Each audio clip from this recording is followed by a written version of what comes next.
Assalamualaikum warahmatullahi wabarakatuh. Perkenalkan, saya Nijaruddin Yusrilana, mahasiswa hukum warga Islam. Komunikasi yang baik dan positif sangat berpengaruh pada hubungan dekat yang sukses. Bisa dikatakan bahwasanya ketika hubungan dekat yang gagal itu timbul karena adanya komunikasi yang buruk dan bersifat negatif. Hal ini sangat relate jika ini diterapkan dalam keluarga, karena hal ini sangatlah berpengaruh besar pada keutuhan keluarga di masa sekarang ini. Berkomunikasi sangatlah penting, apalagi di dalam keluarga. Jika kita berkomunikasi dalam keluarga, maka kita akan menciptakan sebuah kausalitas melingkar.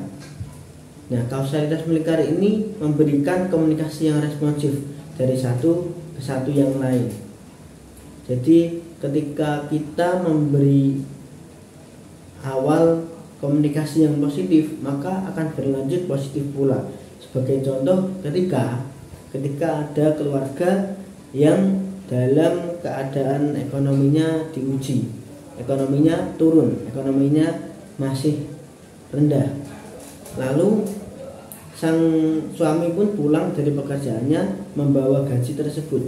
Lalu dia berkata pada istri, mohon maaf, gaji yang aku peroleh tidak cukup untuk memenuhi kebutuhan sehari-hari kita.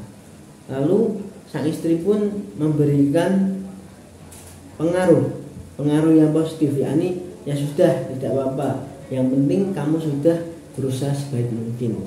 Nah, hal ini sangatlah simpel, akan tetapi penting dalam kehidupan kita sehari-hari, karena ketika satu respon positif yang diberikan oleh anggota keluarga, maka akan memberikan respon positif yang lain, sehingga komunikasi ini tercipta dan bersifat positif dan baik, sehingga dari kedua-duanya merasakan kenyamanan berkomunikasi dan ketentraman dalam keluarga ini.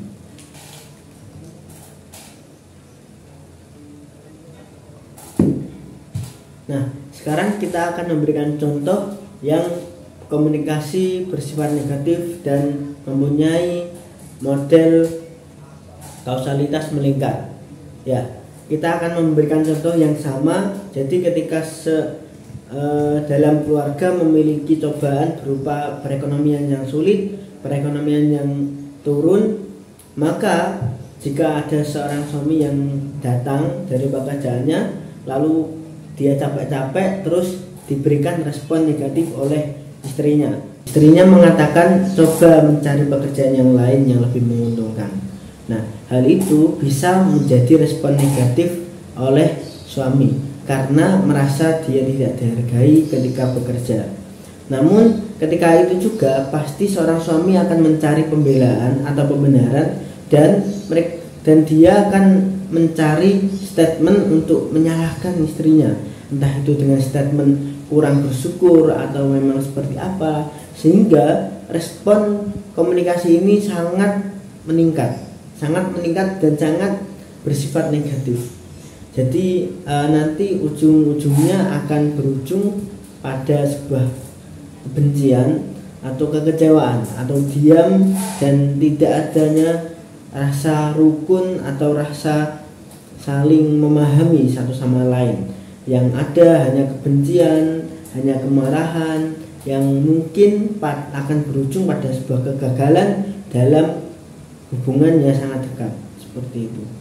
Hal ini seharusnya kita bisa mencegah dan mengatasi permasalahan tersebut agar tidak sampai pada puncak klimaksnya, dengan cara kita menarik diri dari permasalahan tersebut.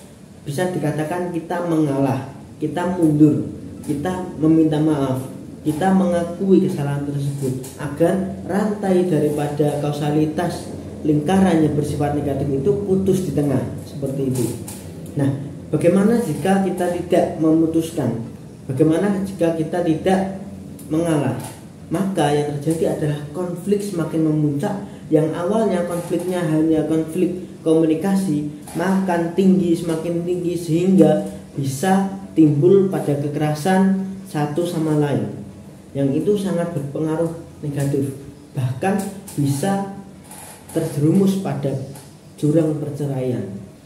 Selanjutnya kita akan membahas seni mengungkapkan diri. Ketika kita berkomunikasi, maka tidak akan lepas dari sebuah perasaan. Nah, perasaan ini tidak melulu tentang cinta, tentang sayang, ataupun tentang suka. Akan tapi perasaan ini lebih luas dari apapun. Bisa berupa benci, bisa berupa iri, bisa berupa dengki, bisa berupa kecewa, bisa berupa takut, sedih, dan lain sebagainya. Tetapi banyak dari kita yang tidak bisa mengkomunikasikan diri atau mengungkapkan diri dengan cara berkomunikasi secara verbal. Namun ada juga yang mengkomunikasikan ini dengan cara berkomunikasi dengan non-verbal. Maka dari itu perlu kita menyadari, perlu kita menguasai akan cara seni mengungkapkan diri. Mengungkapkan diri ini prosesnya adalah ketika kita menyampaikan perasaan kita, menyampaikan ungkapan kita, menyampaikan reaksi kita kepada satu, dua, atau orang lebih. Jadi dalam hal tersebut kita harus menguasai seni pengungkapan diri. Sebagai contoh, ketika kita ingin berkeluh kesah kepada orang tua kita, nah yakin dari kita semua mungkin merasakan ragu atau canggung ketika kita mengumumkan sebuah kesedihan di depan orang tua kita. Maka apa yang harus kita lakukan? Ya, kita akan menggunakan komunikasi nonverbal. Seperti ketika kita bersedih, maka kita akan mendatangi orang tua kita dan akan diam dan mengerutkan dahi dan memberikan aura-aura sedih seperti itu. Lalu kita akan menceritakan pengalaman-pengalaman kita atau kejadian-kejadian kita yang membuat kita sedih tanpa kita mengatakan bahwasanya saya sedih seperti itu. Nah, hal itu bisa diakumulasikan sebagai cara kita mengungkapkan diri pada orang lain. Nah, ketika kita mengungkapkan diri, maka kita harus mengerti, kita harus paham terkait objek komunikasi atau kepada siapa kita berkomunikasi. Karena kepada siapa kita berkomunikasi sangatlah berpengaruh kepada reaksi apa yang mereka ciptakan terhadap komunikasi yang kita pakai, komunikasi yang kita ciptakan. Nah, berbicara tentang objek komunikasi, dari buku yang saya baca itu memisahkan secara umum, yakni secara gender antara wanita dan pria, dan itu menyebabkan ada 5 kesimpulan yang menyatakan bahwasannya yang pertama, wanita menerima lebih banyak pengungkapan daripada pria. 2, wanita lebih banyak mengungkapkan kepada wanita daripada pria kepada pria. 3, wanita lebih banyak mengungkapkan kepada pria daripada pria mengungkapkan kepada wanita. 4, wanita lebih banyak mengungkapkan kepada wanita daripada pria kepada wanita. 5, wanita yang menarik lebih banyak menerima pengungkapan dari pria.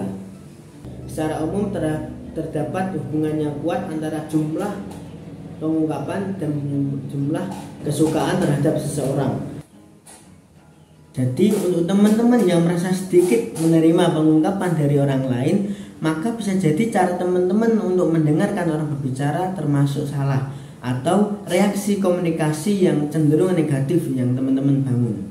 Mungkin itu yang bisa saya sampaikan. Apabila ada kesalahan, saya minta maaf yang sebesar-besarnya. Wassalamualaikum warahmatullahi wabarakatuh.